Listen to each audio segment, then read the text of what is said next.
So, hello and good afternoon. I welcome you to today's Trading Spotlight webinar here on Friday. It's the 6th of November 2020, and today we want to look at a very, very interesting topic. In fact, we want to answer the question, how does a broker make money? And we will look at spreads, we will look at commissions, but we will also look at swap rates, for example, something which is of probably high interest and a little, how can I say, um, under under underestimated, yeah, probably.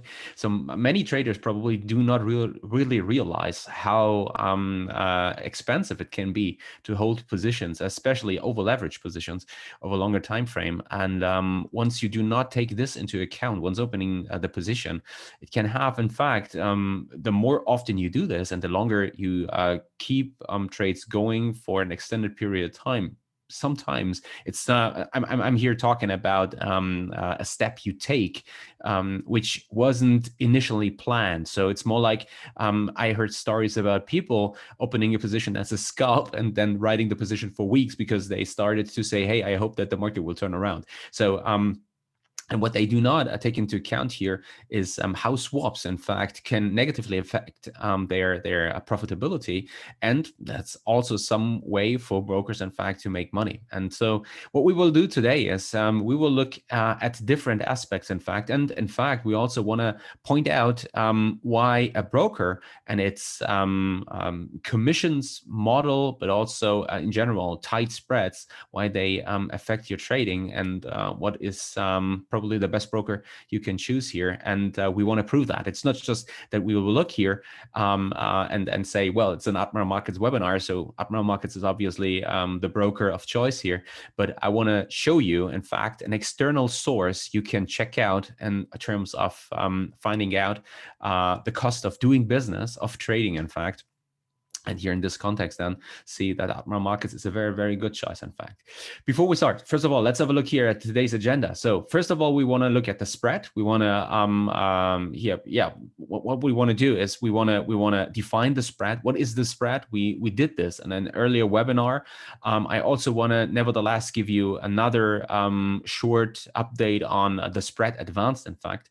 And then the slide after, we will look at different brokers and their spreads, in fact, compare them with each other on an external website. Everyone can check out themselves. I will share the link here within the chat box. And if you watch this, by the way, on YouTube, feel free to check out the description box here below the video. There you have the link for this external source, so you can check it out yourself.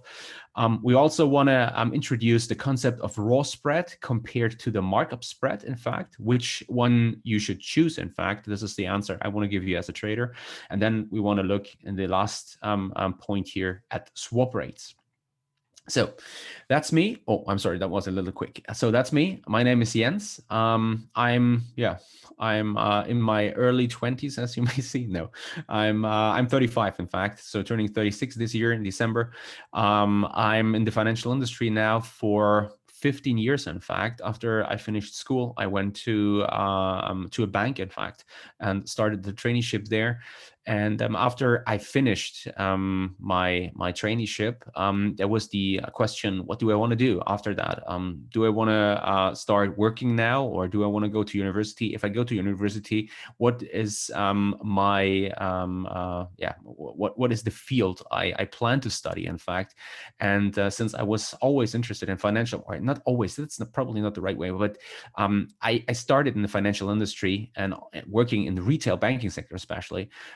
With I wanted to be a trader. I was always fascinated by the lights, the flashing lights, and the adrenaline and the velocity of the financial markets, respectively stock exchanges, people screaming at each other. That was something like it really got me hooked when I saw it, and I thought this is the way to be. And since there was this transmission then to the quant universe, in fact, and with me having always had, how can I say that, a crush for mathematics, I don't know. yeah, it was quite easy. I went out then and I studied mathematics. In fact, I started working as a stockbroker. That was then beside my studies as a trading assistant. So I learned trading really from scratch at a professional trading desk. In fact, making markets. I had a short period of time when I also started playing semi-professional poker, for example, in terms of risk money management and also psychology. I think based on expected value. I think this is of high interest, in fact, where this living on the edge, yeah, probably comes from. For a deeper story, so it's a little too much probably. Please check out the description box too. There will be the link to the interview I did together with Admiral Markets something like 1.5 years ago or so. So you can find out further details on my person. What's probably most interesting, and there's where we can build the bridge to Admiral Markets. I'm located in Berlin, Germany. And this is of interest because Admiral Markets is a global financial service provider, in fact, Forex and CFD brokerage, but also offering physical stock trading, for example. So if you're interested in building longer term positions without having this swap, I already mentioned at the beginning, being a topic, but more from an investment perspective, not from an active trader perspective, you should check out Admiral Markets Invest, in fact, where you can build physical stocks here for longer periods of time you plan to hold trades, then so up to years, in fact. And in addition to that, Admiral Markets has also an office in Berlin, in Germany. And this is of interest because I'm located in Berlin, Germany too. And why is that of interest? Well, as I already mentioned, retail banking. If you're a client of a financial service provider, it doesn't really necessarily need to be a bank, but it can also be a broker in this case. You sometimes have questions. You want to get answers from someone who's speaking your native language. And that's one of the reasons why it shouldn't be underestimated how important it is to have someone really speaking your native language and to have someone you can really talk to. I mean, we have an English-speaking webinar here, but just imagine you're sitting somewhere, I don't know, let's say in Germany. Yeah, put it simply. So for me, it's not a big issue, but let's say a German wants to talk to someone in terms of his trading, CFD offering, product offering. He wants to talk to someone in his native language. He has a chance to find someone here at Admiral Markets with having an office in Berlin, in Germany, and talk to a German, in fact, then. So this is it. When it comes to Admiral Markets, in addition to that, there's also this great offering when it comes to great trading conditions you find when trading with Admiral Markets. And we will dig deeper into this then in the upcoming minutes, in fact.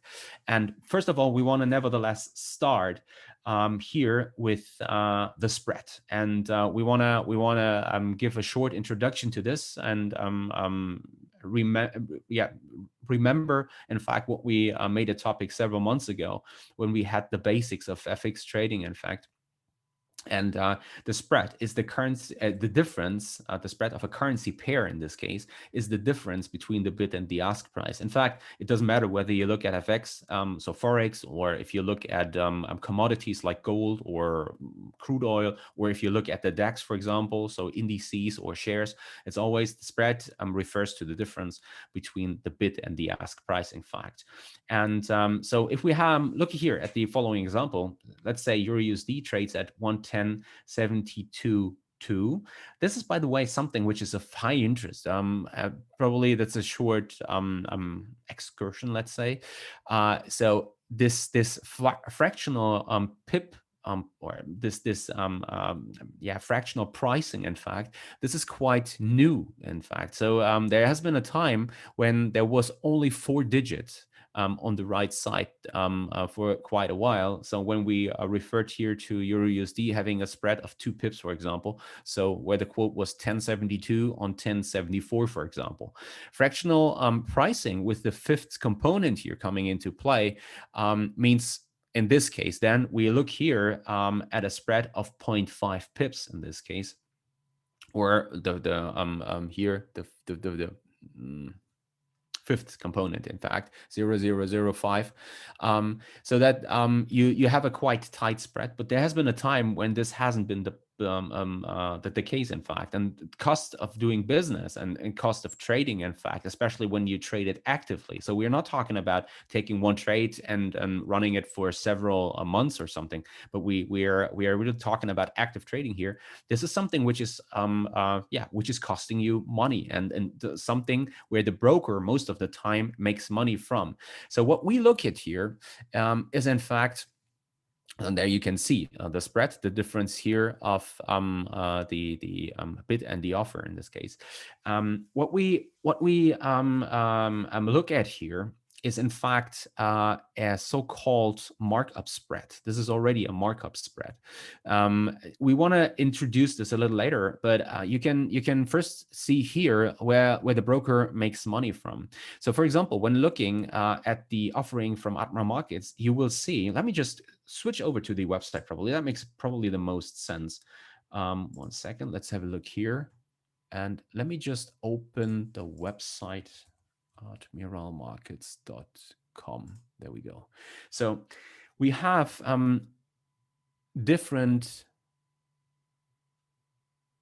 products, respectively here, products and Forex we want to look at. And what you will see here, oh no, I'm sorry, this is a little unfortunate now. No, let's do the following here. Let's look at the account types. That makes more sense. Sorry, it's not the products and Forex in this case, but the account types. You probably have wondered what we're talking about here. So you have seen that there is the trade MT5. Here's the invest solution I was just referring to for physical stock trading. And here is the zero MT5. And you probably have wondered, where's the difference between trade MT5 and zero MT5? The zero here refers to the so-called raw spread account type, in fact, while the trade MT5 is the so-called markup model. And what is meant by that is simple. In the trade MT5, all costs are already included into the spread. In fact, while the zero solution, there you pay a commission on top. And how can this be? Well, therefore, let's just, let's go back. So when you look here at the markup solution, and you might say, well, where can the cost already be included? Well, it's very simple, in fact. If the raw spread, so the spread you pay at the interbank market is 0.1 pip, in fact, so very, very, very tight. So then the markup comes into play with plus or 0.2 on the bid and 0.2 on the offer, widening the spread, but no commission on top of that, which is included. And this is the first point where a markup broker then makes money, in fact. A broker which offers you, in case of Admiral, it's both sides, also both account types. So there's one markup and one raw solution. If the spread is 0.1, you pay a commission on top of that. You can calculate it yourself. If we look here in the following, let me check. I think I have something prepared on this. Oh, unfortunately, I haven't. Oh, sorry. That's a little, that's just unfortunate. So what we could now do certainly is we could calculate the cost of the spread here in this case, but you will find out it equals. So it doesn't really make a big difference here if you have the MT4, MT5 trade solution, or if you have the MT4, MT5 zero solution. So in both cases, the cost of the spread, if it's included, or if it's the spread plus commission on top, it is the same, in fact. But here you have a very good idea on where the broker, in fact, makes money then. And yeah, that's it around the spread, in fact. So the spread is one way for a market maker, respectively, a liquidity provider. So what do you mean by market maker? It's not the market maker who takes the other side of the trade, but I refer to as a market maker, as a former stock broker / stock trader here. So we were the liquidity providers for the people. So just imagine you went out and wanted to buy Microsoft in Berlin, at the exchange in Berlin. Well, it's not the first place you go there, because you say, well, Berlin is probably not the most liquid environment to buy, let's say, 100 Microsoft or something. But therefore, you go over to the NYSE / to Nasdaq, for example, and try to get 100 shares there. But just imagine you come to Berlin, to the Berlin Stock Exchange, and say, yeah, well, I wanna buy 100 Microsoft. So now the thing is, there must be someone who's selling you 100 Microsoft. And that was, in this case, it was me. So I was selling you the 100 Microsoft and making a market for you. And this is what I mean when I'm talking about market making. It's not the commonly used phrase dealing desk or something when we talk about FX and CFD, but this is what I mean by earning the spread. A market maker earns money by the spread, or by quoting and by selling you a stock higher and buying it back from you at a cheaper price, and earning the spread in this case. And this is where the money is made. Respectively, when you talk about the broker, in case of Admiral Markets, then you have a broker which is not making money out of the spread itself. Could be if it's the trade solution, but usually here in this case, it's the commission which is already included in the spread. So which means that at the end of the day, that you are buying here and pay a commission to the financial service provider, CFD FX broker, then, who is making money out of the commission being paid from your end to the broker to buy, for example, 1 lot Euro USD.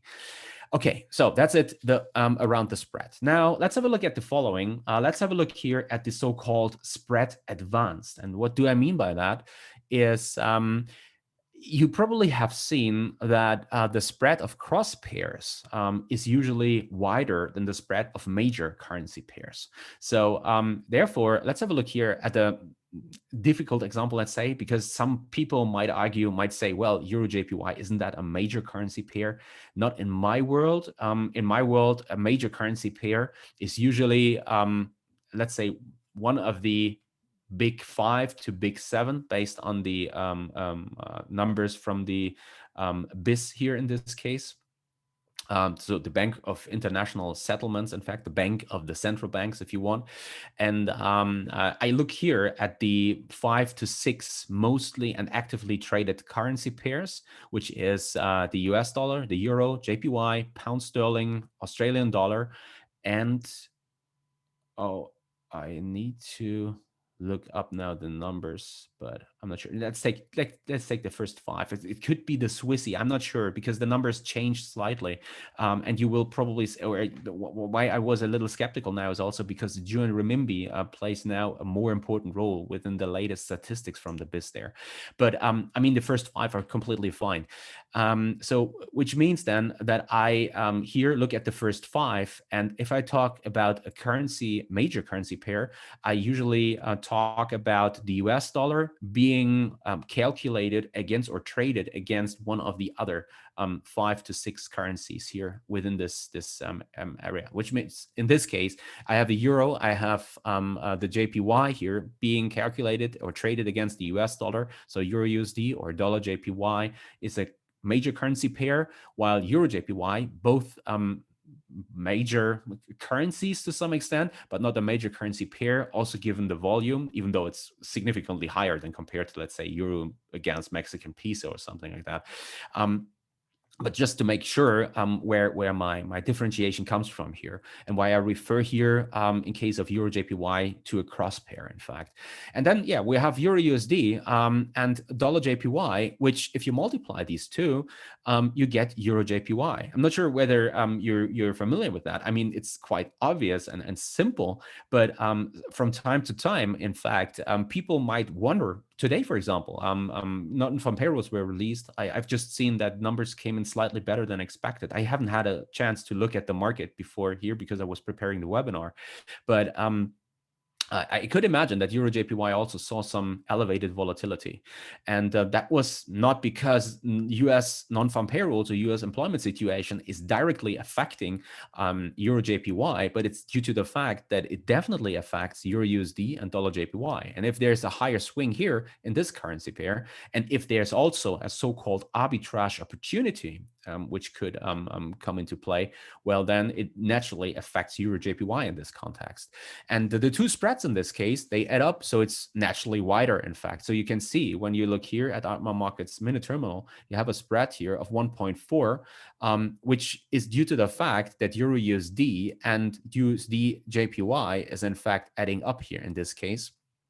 So you can see it's 0.5, 0.8, it adds up to 1.3.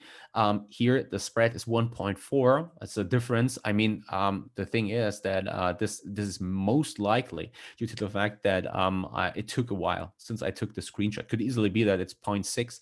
But in addition to that, you can also see here that in case of such minor currency pairs, so not major currency pairs, and if you look at in case of Admiral Markets, trade solution with the costs of doing business, of trading here being included fully into the spread, and there's no commission being paid on top. This is also then where the bid, respectively the ask, the offer, where you see this add up, this markup, and where the broker then makes the money from, in fact. And sometimes this is also a possibility, depending on the liquidity and also depending to some extent on the deal you as a broker have with a liquidity provider. The liquidity provider could have some trouble, in fact, here to make a market, respectively deliver liquidity for this minor currency pair. And this liquidity issue could result in higher costs the broker then has. And this naturally results why the markup is a little, let's say, juicier, or it's a little higher than it is on a mostly one of the most active traded currency pairs like Euro USD or dollar JPY, for example. Why the spread here could also be 1.4, 1.6, 1.7, 1.8. This is also something where you can get a good idea on, in fact, how good is the relationship between the liquidity provider and the broker who is using the liquidity provider then to provide liquidity to their clients, in fact. Because the thing is that the smaller you are as a broker, the more difficult it is for you to establish a good business relationship here with the liquidity provider, because the liquidity provider naturally says, well, the bigger you are, the more trade volume you generate, the more money everyone can make. So we can make more money if we have to deliver more liquidity. The broker can make more money in commissions or in markup spreads or whatever if there's more clients. And the smaller the spreads, the more likely it is that the client who has to pay a smaller price, smaller commission, or a smaller, lower cost of doing business, that the client then is more profitable. Which means nothing more than you should be really careful when looking at a broker who's offering you outstandingly good trading conditions, very cheap spreads, very cheap commissions, because naturally you will rather sooner or later find out this broker is definitely making money, probably by having other sources where he tries to rip off the client, for example.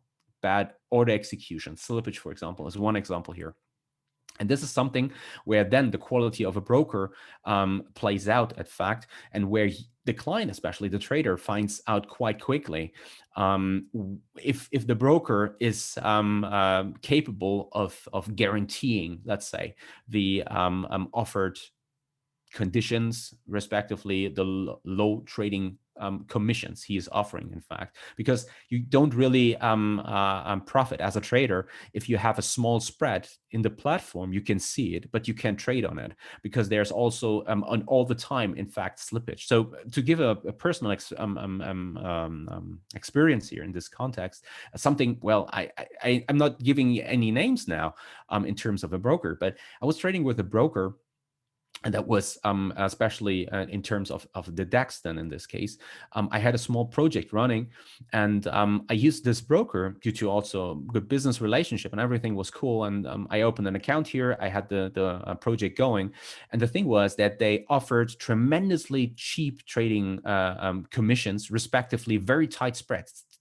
Tighter spreads, in fact, as Admiral, for example, is currently offering. So you can see when looking at the DAX then in this case, they have a 0.8 spread guaranteed, in fact, so fixed in the DAX, for example, in their trade environment, a 0.2 plus commission spread, the one I choose due to the higher trade frequency. In fact, so tighter spreads also something we will learn a little later in this webinar, plays a very important role. And now come back to the first broker I choose here for this project. I was trading with them, and after something like 3-4 months, I reviewed. I mean, I actively reviewed my trading. I saw this. I to some extent looked for the responsibility here at my end, respectively, at difficult market conditions and slippage and everything.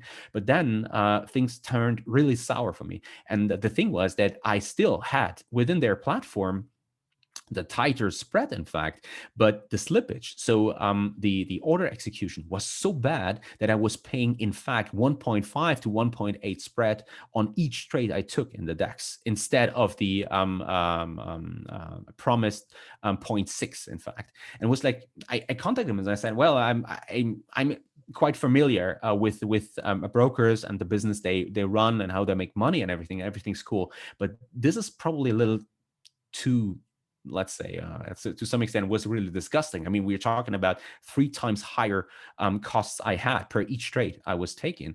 And I was like, well, this is very difficult for me to trade profitably long term. And could you please have a look? And they were like, yeah, sure, no problem. And they were looking at this. And it was fine for something like a week. And then it began again, which is, by the way, one sign. It's not necessarily that you need to be successful or profitable as a trader, but it increases chances. The more successful, the more profitable you are, the more the broker is probably willing, especially if it has no such good relationship with the liquidity provider, to probably somehow increase your cost of doing business and your costs in terms of trading. And then you face more often, for example, negative slippage. And then it began again. And then I did this. The only thing I could do here, I stopped trading with them. I closed the account and I switched my trading to Admiral Markets. No joke, by the way. So I'm trading a real life account, this project here with Admiral, due to the fact that Admiral is not just promising, but is also holding its promise here in terms of the spread and the trading conditions in this case. If this changes, well, certainly I have to change the broker, but so far I'm doing this now for over 1 year, in fact, and there's no such thing, in fact, as a negative slippage. I mean, sometimes there is a negative slippage. Yes, this happens. That is due to market conditions and very difficult trading environment. Just remember the Corona lockdown. But all in all, they keep the promise you find on their website. And this is something which is in your best interest to keep a close eye here to this, on this, in fact, and make sure that the broker delivers as promised, in fact, and is not playing any games, offering you, let's say, 0.5 spread, but making money somehow due to bad order execution or something like that, and increases your trades of your cost of trading, in fact, your cost of doing business, and in fact affects massively negatively your overall profitability in trading. So what we want to do now, by the way, so now let's have a look here. Something I really look forward to, because it makes the most sense. You can always say, hey, well, I have good I have good experiences here, but all in all, I think it makes the most sense to really look at a website which is offering and is independently offering, in fact, here a look at the spread in this case for Euro USD. So what I did was, in fact, I'm not mentioning any names here, but I give you the link. Let me just see here. 1 second. Where do we have it? Here. So this is a website, FX Blue. You probably have seen this before. And FX Blue is really great when it comes to document your trading, synchronize your trading account with them, and then have everything being documented in a very detailed way, in fact.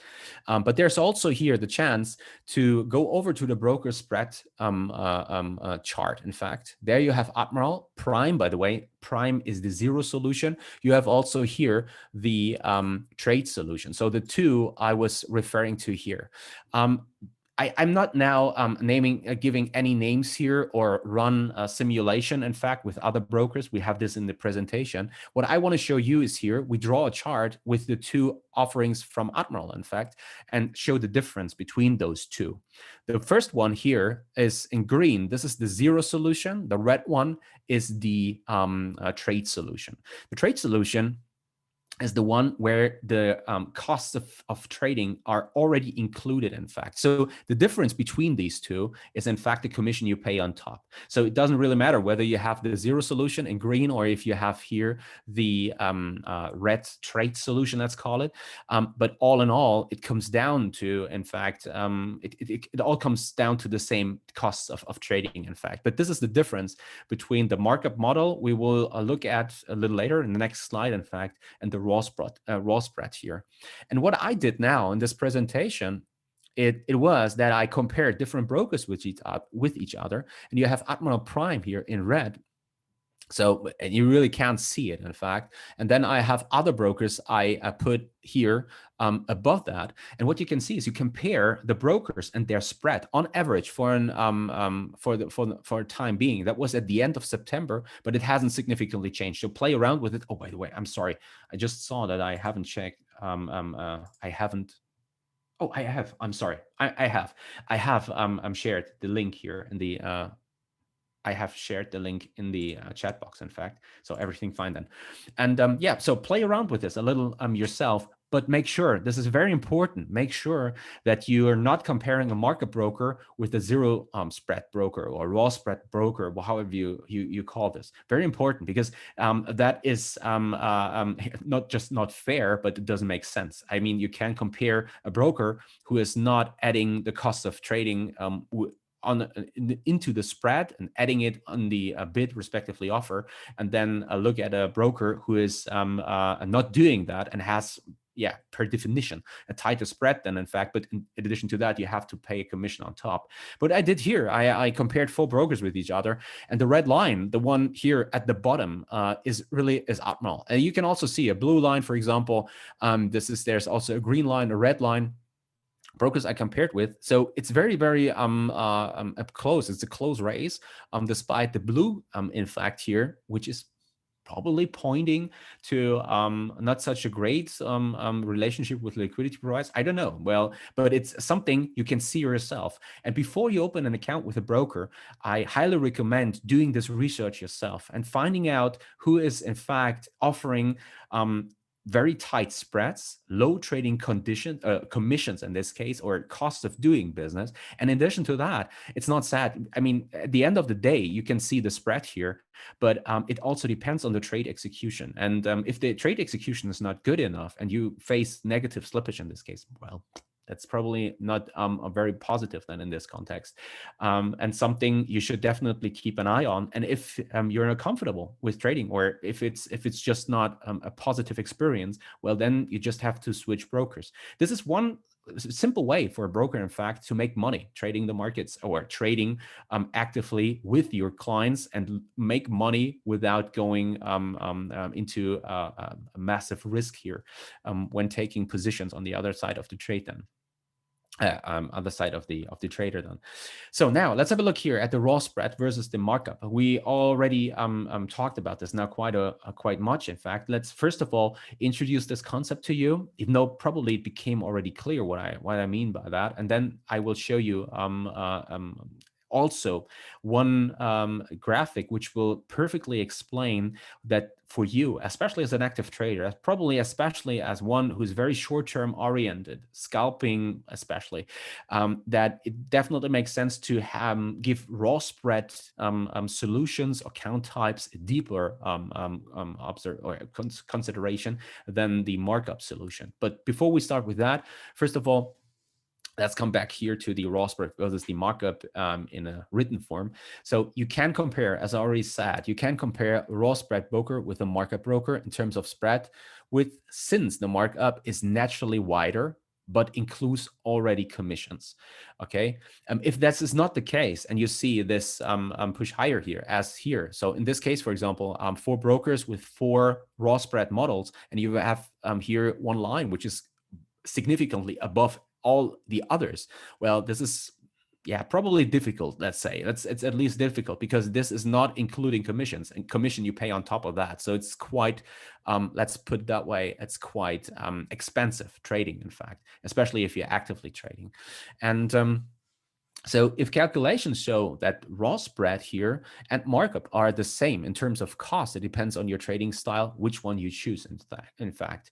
So if, again, in case of Admiral, for example, raw spread and markup are the same in terms of cost. You can calculate this. So therefore, just look, for example, at the cost of 1 pip, the pip value, in fact, and then you multiply the spread with, let's say the spread, in fact, you multiply this with the pip value. And if it's a markup model, you have already the cost of trading, in fact. So put it simply, let me just do it that way. That probably makes more sense.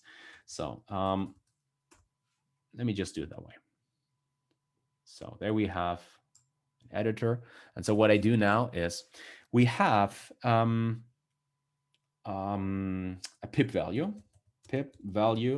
Euro USD. So let's assume we have 119, I think, if I'm not mistaken. The last quote I saw before I started the webinar was 119, which means I have 1 divided by 119, and I have a pip value of 84 in case here of 10,000, which means if I trade one lot, so 100,000 units, it's 840. 840? Yes, it's 840.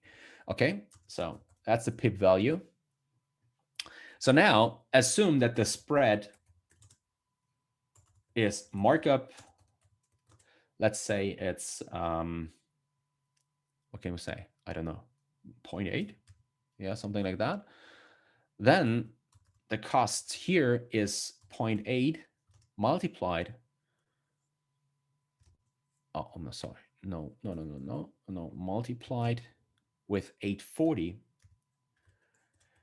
So this is one lot we trade. Let me just do it that way. 10.8. So it's 672. 672. Okay. And now let's assume that the zero model in this case is spread 0.1. Okay. And plus you pay, oh, sorry. It's €6 per commission. I think so. Yes, it's €6 per lot, if I'm not mistaken. So what you do then is you multiply 0.1 with 840. You get 84 cents. 840, I'm sorry. And then you add €6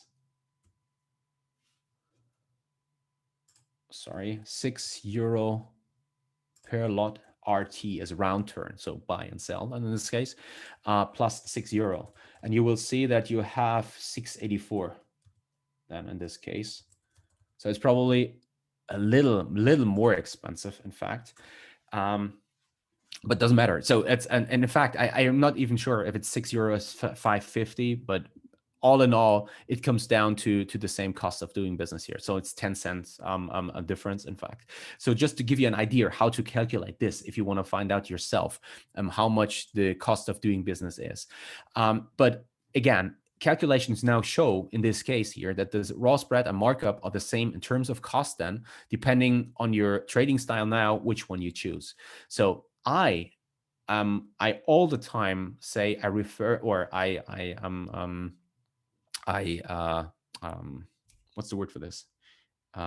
I emphasize how important, especially as an active trader, intraday trader, scalper especially, I all the time emphasize that going for a raw spread model is definitely your first choice.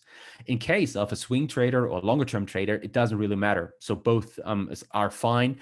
You should be fine with the markup model. You should be fine with the raw spread model because of the costs being the same. Doesn't really matter. But if you're an active trader, you should usually go for the raw spread model. And the next slide, in fact, shows why this is the case. So let's assume here that this black line, I'm sorry, this is a little, unfortunate probably, but the black line is in fact the price we look at here. And what you can see in this case is that and this is the core spread model in this case, that the spread is naturally tighter here, which naturally means that here in this example, you get a fill or you don't get a fill, depends on the little. I mean, to be honest, this is a little bad, because what probably would have made more sense is to put the black line somewhere here at the top, because the wider spread then stops you out in case of a short position. Then in this case, respectively, in case of a buy order, you get filled with the core spread or raw spread model, while the markup model is not hitting your target in this case. But probably we can put it that way. Yeah, well, not we are not looking at the stop here, but it's the same, only the opposite. But here in this case, we look in fact at the take profit level. And so let's assume we have a trade, and now we say that the black line might be or should be our take profit level, the level we want to see being reached, in fact, so that our take profit is hit. So if we have a long position in this case, we know that that our bid in this case has to hit the take profit, which is the case in case of the raw spread model, while it's not the case here of the markup model, because the spread, the core spread or the raw spread, is usually tighter, and thus the bid here hits the target earlier than in case of the markup model, in fact. So you can do the same when looking at a stop, for example. Sometimes when you have, for example, a long position and place a stop below the market, then you have you're executed, or your a stop is hit once the bid hits your stop level. So which means if you have a wider stop, a markup spread in this case, your stop is hit, while there are in fact cases, and it happens quite often in my case, for example, in my active trader, more active trading, the DAX, for example. And that's one of the reasons why I use this core or this zero spread model. In fact, what you see is that the stop is not triggered. Sometimes it's only 0.2 a difference, but the 0.2 is enough to keep the trade alive. Not that it's positive, and most of the time the stop is hit later, but all in all, it perfectly illustrates why especially more active traders should go for the zero spread model instead of the markup model then, in fact. So now let's look at the end here. Let's look at swap rates and have an idea of what I refer to. If you choose Admiral Markets as your broker, you have to understand that it's very important in general. It doesn't really matter if it's Admiral or another broker.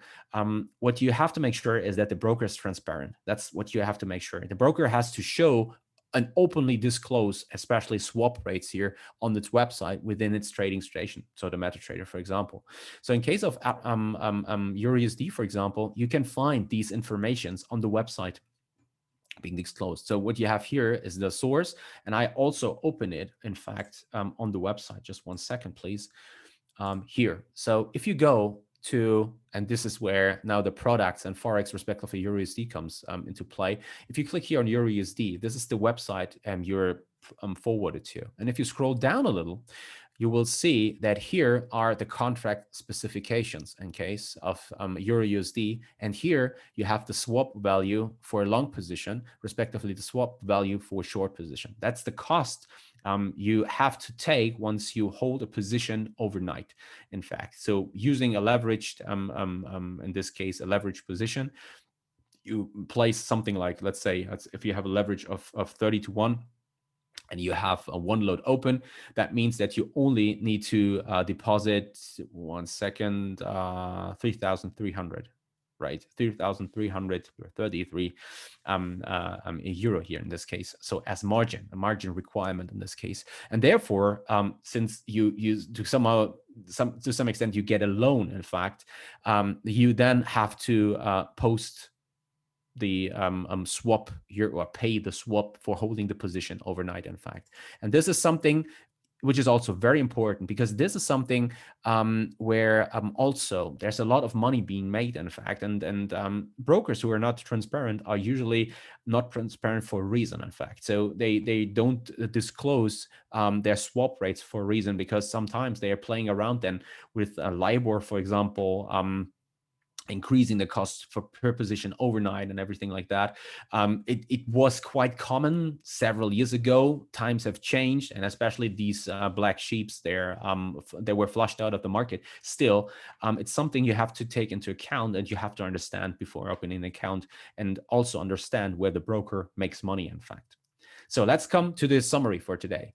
So the spread of a currency is the difference between the bid and the ask, and brokers earn money by a commission the trader has to pay on top of the raw spread. If you have a zero account, then in this case, so where the raw spread does not include any commissions, in fact, or you pay the commission, which is already included in the markup then of the spread.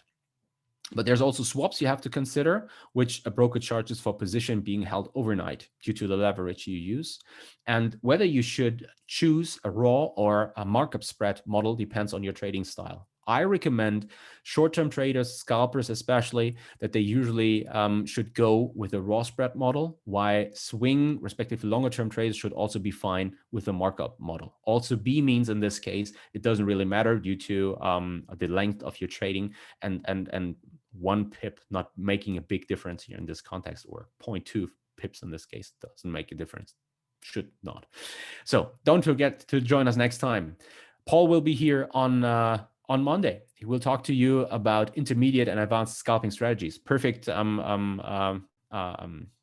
perfect topic. In fact, when looking at spreads here and tighter spreads, unfortunately, it's the same. Okay, that's bad. So, yeah, unfortunately, that's the same as last time. I haven't checked the last slide. So usually there should be the topic being talked about by Paul on Monday, but he will be here. That's for sure. So he will be here on Monday at 2 p.m. London. Check out your inbox for the webinar link. Respectively, if you watch the webinar on YouTube, head over to admiralmarkets.com, the educations tab, webinars, and then register for Trading Spotlight. For more analysis and education, head over to admiralmarkets.com. In fact, you can also contact Admiral Markets here. By the way, I've just seen there's one question in the chat box. Let me just check over here.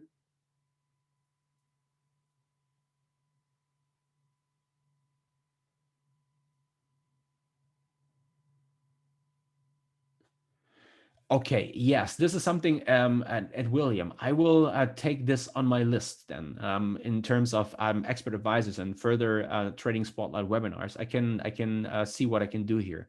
So if I can do something, I know that the webinars I run in the past here in this Trading Spotlight series, they were quite, we're not going into depth, as you already say. I will definitely give it a deeper look. Thanks for reaching out and suggesting the topic. That's great. Thanks, much appreciated. I will definitely look into this. Yeah, and these are the contact details. Here's the risk disclaimer. That's it from my end. So happy trading. Watch your stops. Have a nice weekend. Enjoy yourself. Talk to you again next week on Friday. I definitely look forward to it. See you, and